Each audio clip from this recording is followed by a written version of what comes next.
ನಮಸ್ಕಾರ, ನೀವು ನೋಡ್ತಾ ಇದ್ದೀರಾ ಎಕ್ಸ್ರೇ ಕಾರ್ಯಕ್ರಮ. ನಾನು ಸ್ಮಿತಾ ರಂಗನಾಥ್. ಎಂದಿನಂತೆ ಇವತ್ತಿನ ಕಾರ್ಯಕ್ರಮದಲ್ಲೂ ಕೂಡ 3 ವಿಭಿನ್ನ ಹಾಗೆ ಇಂಟ್ರೆಸ್ಟಿಂಗ್ ಸುದ್ದಿಗಳ ಇನ್ ಡಿಟೇಲ್ ರಿಪೋರ್ಟ್ ಅನ್ನ ನಿಮ್ಮ ಮುಂದೆ ಇಡ್ತಾ ಹೋಗ್ತೀವಿ. ಮೊದಲ ಸುದ್ದಿ ಕಡೆ ಗಮನ ಕೊಡೋಣ. ಕಾಂಗ್ರೆಸ್ ಸರ್ಕಾರದ ದುರಾಡಳಿತ, ಬೆಲೆ ಏರಿಕೆಯ ಬರೆ, ಮುಸ್ಲಿಂ ಓಲೈಕೆ ಹೀಗೆ ಅನೇಕ ಕಾರಣಗಳನ್ನ ಮುಂದಿಟ್ಟುಕೊಂಡು ಜನಾಭಿಪ್ರಾಯವನ್ನ ರೂಪಿಸೋ ನಿಟ್ಟಿನಲ್ಲಿ ಬಿಜೆಪಿ ಜನಾಕ್ರೋಶ ಯಾತ್ರೆಯನ್ನ ನಿನ್ನೆ ಆರಂಭ ಮಾಡಿತು.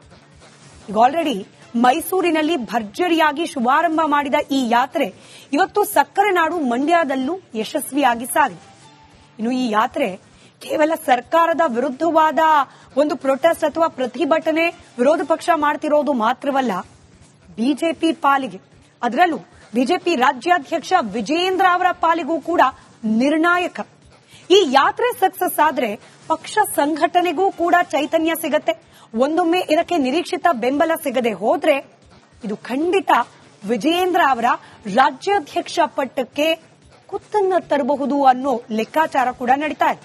ಈ ಬಗ್ಗೆ ಒಂದು ಡೀಟೇಲ್ ರಿಪೋರ್ಟ್ ನಿಮ್ಮ ಮುಂದೆ. ಜನಾಕ್ರೋಶ ಯಾತ್ರೆ ಅಗ್ನಿ ಪರೀಕ್ಷೆ. ಅವ ಏನ್ ಮಾಡ್ಕೋತಾನ ಮಾಡ್ಕೊಳ್ಳಿ, ಅವ್ನು ವಿಜೇಂದ್ರ ಯಾರು ಕೇಳೋರು, ಅವ್ನಿಗೆ ಏನ್ ಬರ್ತದ ಅದು ಮಾಡ್ತಾನೆ. ಅವ ಅವ್ರ ಅಪ್ಪನು ಹಿಂಗೆ ಮಾಡ್ಕೋತ ಬಂದ. ನಮ್ಮ ವಿರುದ್ಧ ಇದ್ದವ್ರು ಮಾಡೋದು ಒಂದು ಚಟ ಆಯ್ತು ಅವ್ರ ಅಪ್ಪ ಮಕ್ಕಳಿಗೆ. ಇದರ ಯಶಸ್ಸಿನ ಮೇಲೆ ನಿಂತಿದೆಯಾ ಭವಿಷ್ಯ? ನಾಳೆ ಆಡದ ಎದ್ದು ಹೋಗುವಂತ ನಾಲಾಯಕರು ಸೋಮನೆ ಯತ್ನಾಳ್ ನಮ್ಮ ಬಗ್ಗೆ ಭಯಂಕರ ಅಡ್ಜಸ್ಟ್ಮೆಂಟ್ ಅಂತ ಇದ್ದಾನೆ.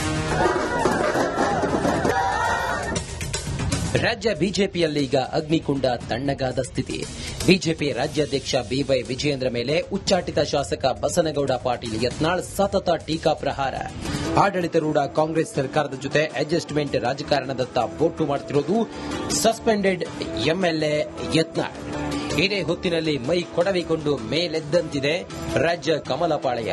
ಕಾಂಗ್ರೆಸ್ ಸರ್ಕಾರದ ಮೇಲೆರಗಿರೋ ಕೇಸರಿ ಪಡೆ ಆಡಳಿತ ಪಕ್ಷದ ವೈಫಲ್ಯದ ವಿರುದ್ಧ ಜನಾಭಿಪ್ರಾಯ ರೂಪಿಸುವ ಕೆಲಸ ಮಾಡುತ್ತಿದೆ. ದರ ಏರಿಕೆ, ಮುಸ್ಲಿಂ ಓಲೈಕೆ, ಬಿಜೆಪಿ ಕಾರ್ಯಕರ್ತ ವಿನಯ್ ಸೋಮಯ್ಯ ಆತ್ಮಹತ್ಯೆಗೆ ಸೇರಿದಂತೆ ಕಾಂಗ್ರೆಸ್ ಸರ್ಕಾರದ ದುರಾಡಳಿತದ ವಿರುದ್ಧ ಬೀದಿಗೆ ಇಳಿದಿದೆ ಕೇಸರಿ ಪಾಳೆಯ. ನಿನ್ನೆ ಸಾಂಸ್ಕೃತಿಕ ರಾಜಧಾನಿ ಮೈಸೂರಿನಿಂದ ಆರಂಭಗೊಂಡ ಜನಾಕ್ರೋಶ ಯಾತ್ರೆ ಮಂಡ್ಯ ಮೂಲಕ ಸಾಗಿದೆ. ಮಂಡ್ಯದಲ್ಲಿ ಇಂದು ಬೃಹತ್ ಪ್ರತಿಭಟನೆ ನಡೆಸಿದೆ.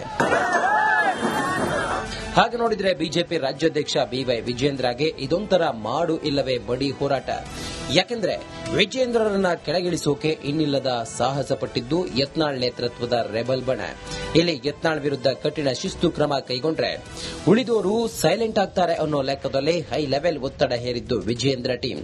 ಹಾಗೆ ವಿಜಯೇಂದ್ರರನ್ನ ಕೆಳಗಿಳಿಸಬೇಕು ಅಂತ ಕೊನೆ ಸುತ್ತಿನ ತನಕವೂ ಹೋರಾಟ ಕೊಟ್ಟಿದ್ದು ಇದೇ ಯತ್ನಾಳ್ ಬಣ. ಎಂಥ ಟೈಮ್ನಲ್ಲಿ ಯತ್ನಾಳ್ ಉಚ್ಚಾಟನೆ ಆಗಿದೆ. ಇದಾದ ಮೇಲೆ ಸೈಲೆಂಟ್ ಆಗ್ತಾರೆ ಅಂದ್ಕೊಂಡ ಯತ್ನಾಳ್ ತಮ್ಮ ಹಳೆ ಚಾಳಿ ಮಾತ್ರ ಬಿಟ್ಟಿಲ್ಲ. ವಿಜಯೇಂದ್ರ ಯಡಿಯೂರಪ್ಪ ವಿರುದ್ಧದ ದಾಳಿಗಳನ್ನ ಇನ್ನಷ್ಟು ಮೊನಚು ಮಾಡಿಕೊಂಡಿದ್ದಾರೆ. ಯತ್ನಾಳ್ ಅಷ್ಟು ಮಾತ್ರವಲ್ಲ, ಸಿಎಂ ಡಿಸಿಎಂ ಜೊತೆ ವಿಜಯೇಂದ್ರ ಮ್ಯಾಚ್ ಫಿಕ್ಸ್ ಬಗ್ಗೆಯೂ ಯತ್ನಾಳ್ ಹಾದಿ ಬೀದಿಯಲ್ಲಿ ಅಟ್ಯಾಕ್ ಮಾಡುತ್ತಿದ್ದಾರೆ. ಇಂಥ ಹೊತ್ತಲ್ಲಿ ಶುರುವಾದ ಜನಾಕ್ರೋಶ ಯಾತ್ರೆ ನಿಜಕ್ಕೂ ಇದು ವಿಜಯೇಂದ್ರ ಪ್ರತಿಷ್ಠೆಗೆ ಸವಾಲು. ಹೀಗಾಗಿ ಈಗ ಕಾಂಗ್ರೆಸ್ ಸರ್ಕಾರದ ವಿರುದ್ಧದ ಹೋರಾಟದಲ್ಲಿ ಬೆಂಕಿಯುಂಡೆ ಎಸೆಯಲೇಬೇಕಾದ ಅನಿವಾರ್ಯತೆ ವಿಜಯೇಂದ್ರರದ್ದು.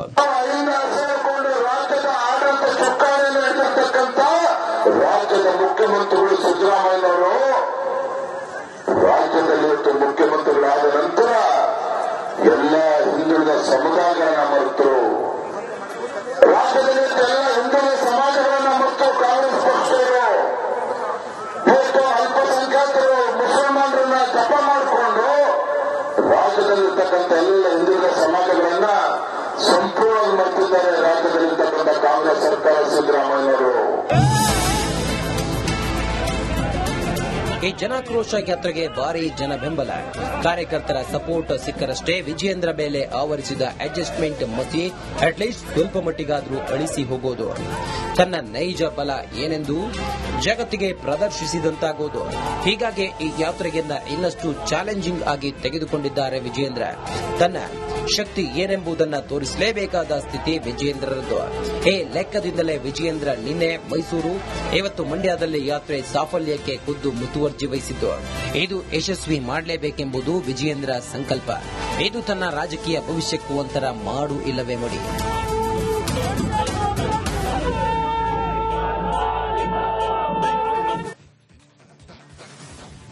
ನಮಸ್ಕಾರ. ನಮಸ್ಕಾರ, ನೀವು ನೋಡ್ತಾ ಇದ್ದೀರಾ ಎಕ್ಸ್ರೇ ಕಾರ್ಯಕ್ರಮ. ನಾನು ಸ್ಮಿತಾ ರಂಗನಾಥ್. ಎಂದಿನಂತೆ ಇವತ್ತಿನ ಕಾರ್ಯಕ್ರಮದಲ್ಲೂ ಕೂಡ 3 ವಿಭಿನ್ನ ಹಾಗೆ ಇಂಟ್ರೆಸ್ಟಿಂಗ್ ಸುದ್ದಿಗಳ ಇನ್ ಡಿಟೇಲ್ ರಿಪೋರ್ಟ್ ಅನ್ನ ನಿಮ್ಮ ಮುಂದೆ ಇಡ್ತಾ ಹೋಗ್ತೀವಿ. ಮೊದಲ ಸುದ್ದಿ ಕಡೆ ಗಮನ ಕೊಡೋಣ.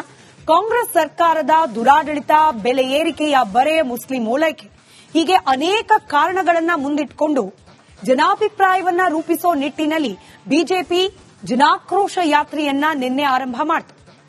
ಈಗ ಆಲ್ರೆಡಿ ಮೈಸೂರಿನಲ್ಲಿ ಭರ್ಜರಿಯಾಗಿ ಶುಭಾರಂಭ ಮಾಡಿದ ಈ ಯಾತ್ರೆ ಇವತ್ತು ಸಕ್ಕರೆ ನಾಡು ಮಂಡ್ಯದಲ್ಲೂ ಯಶಸ್ವಿಯಾಗಿ ಸಾಗಿದೆ.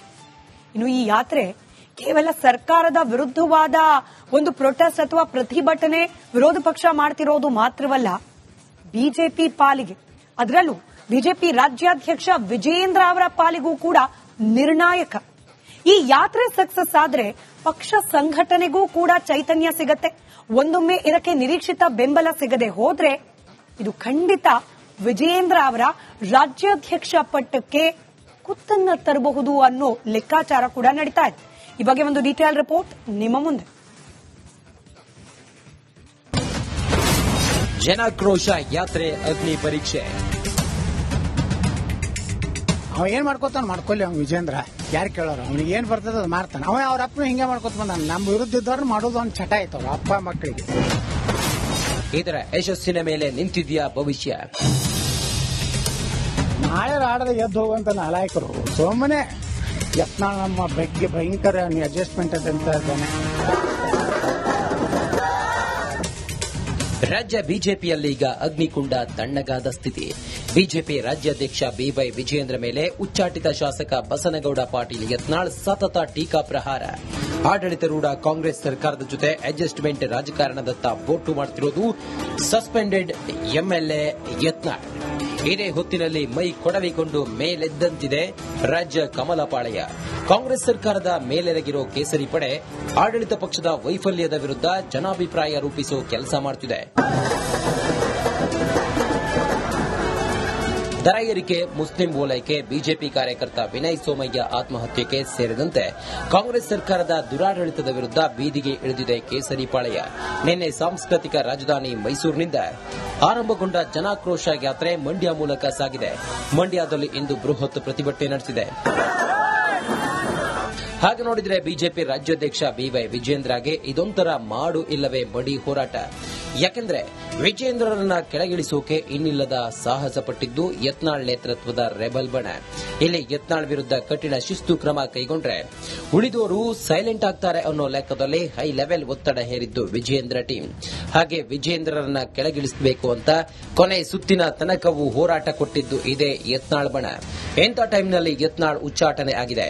ಇದಾದ ಮೇಲೆ ಸೈಲೆಂಟ್ ಆಗ್ತಾರೆ ಅಂದ್ಕೊಂಡ